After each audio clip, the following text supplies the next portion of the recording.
Hello बच्चों, आज हम पढ़ने वाले इक्वेशन ऑफ प्रोजेक्टाइल मोशन। तो सबसे पहले हम समझते हैं ये प्रोजेक्टाइल मोशन क्या है। तो इसके लिए एक एग्जांपल ले लो। मान लो ये है आपका क्रिकेटर और ये है बाउंड्री लाइन। क्रिकेटर ने बॉल को हिट किया और बॉल आपकी बाउंड्री लाइन पे जाती है, तो उसका जो पाथ होगा आप ऑब्जर्व करते हैं कुछ ऐसा होगा। ठीक है, यहां से यहां भी मिला देते हैं।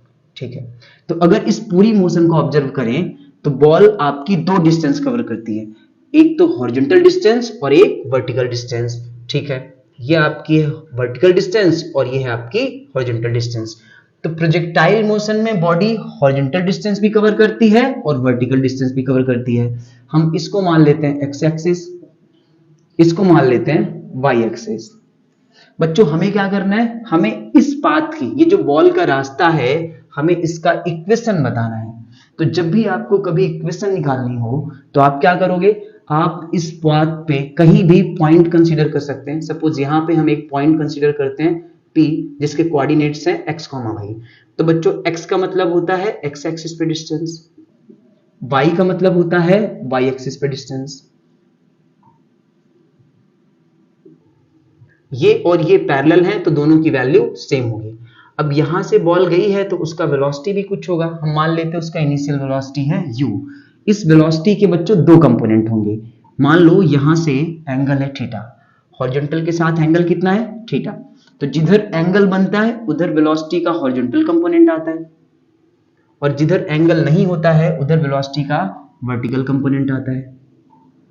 हॉरिजॉन्टल कंपोनेंट हॉरिजॉन्टल मोशन में काम आएगा, वर्टिकल मोशन में वर्टिकल कंपोनेंट पार्टिसिपेट करेगा। ठीक है, बढ़िया।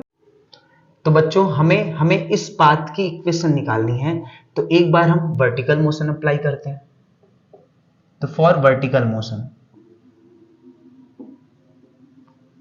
बच्चों वर्टिकल मोशन के लिए आप सबको पता है H इक्वल टू होता है ut minus half gt square. ये माइनस क्यों, क्योंकि बॉल आपकी ऊपर जा रही है ना, तो हमने माइनस लिया हुआ है। ये t क्या है, t बच्चों यहां से, इसको अगर हम o कंसीडर करें, o से p तक का टाइम है t। ठीक है, h हाइट क्या है, बॉल ने हाइट कितनी कवर की है y, तो h को लिखेंगे y। अब u क्या है, u है वर्टिकल कंपोनेंट, क्योंकि हम वर्टिकल मोशन की बात कर रहे हैं तो वर्टिकल कंपोनेंट लिखेंगे। ये है आपका u sin थीटा, इसकी वैल्यू है बच्चों u sin theta t minus 1/2 g t square. अब हम t की वैल्यू फाइंड आउट करेंगे, इस इक्वेशन में रख देंगे तो हमें इक्वेशन मिल जाएगी। अब हम देखते हैं हॉरिजॉन्टल मोशन। तो हॉरिजॉन्टल मोशन की बात करेंगे तो हॉरिजॉन्टल कंपोनेंट यूज में आएगा। तो बच्चों हॉरिजॉन्टल मोशन के लिए सबको पता है कि टाइम इज इक्वल टू होता है distance upon speed, distance upon speed. बच्चों डिस्टेंस बताओ कितना है, पार्टिकल यहां से यहां गया है ना, तो हॉरिजॉन्टल कितना गया है यहां से यहां, ये कितना है x, तो डिस्टेंस है x। बच्चों हॉरिजॉन्टल कंपोनेंट स्पीड कौन सा लेंगे, हॉरिजॉन्टल वाला, हॉरिजॉन्टल कंपोनेंट कितना है u cos थीटा। अब बच्चों ये वैल्यू उठा के यहां पे रख दो तो ये बन जाता है, इसको इक्वेशन फर्स्ट बोल देते हैं। तो फ्रॉम फर्स्ट, बच्चों टाइम की वैल्यू मिल गई है x upon u cos theta. अब ये वैल्यू रख दो फर्स्ट इक्वेशन में, तो फ्रॉम फर्स्ट y की वैल्यू पुट कर दो, y इज इक्वल टू बनेगा u sin थीटा। टाइम की वैल्यू है x upon u cos theta, तो x upon u cos theta minus 1/2 g। बच्चों t की वैल्यू का स्क्वायर है तो इसका स्क्वायर हो जाएगा, x square upon u square cos square theta. अब इसको सॉल्व करेंगे तो u से u कैंसिल हो जाएगा, तो ये बन जाएगा आपका y is equal to x tan theta minus का 1/2 G X square upon u square cos square theta.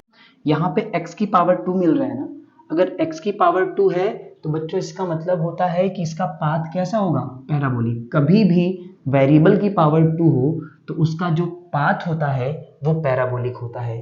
तो कुल मिला के आपने क्या समझा प्रोजेक्टाइल मोशन में, कि बॉडी दो डिस्टेंस कवर करती है, एक हॉरिजॉन्टल डिस्टेंस एक वर्टिकल डिस्टेंस।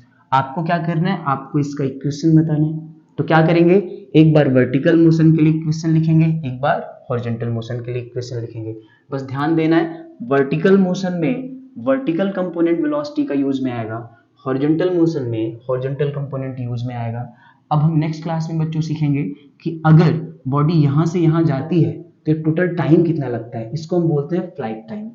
और सीखेंगे यहाँ से यहाँ तक का डिस्टेंस कितना होता है, जिसको हम बोलते हैं रेंज। और हम सीखेंगे हाइट। तो ये तीनों चीजें हम पढ़ने वाले हैं नेक्स्ट क्लास में।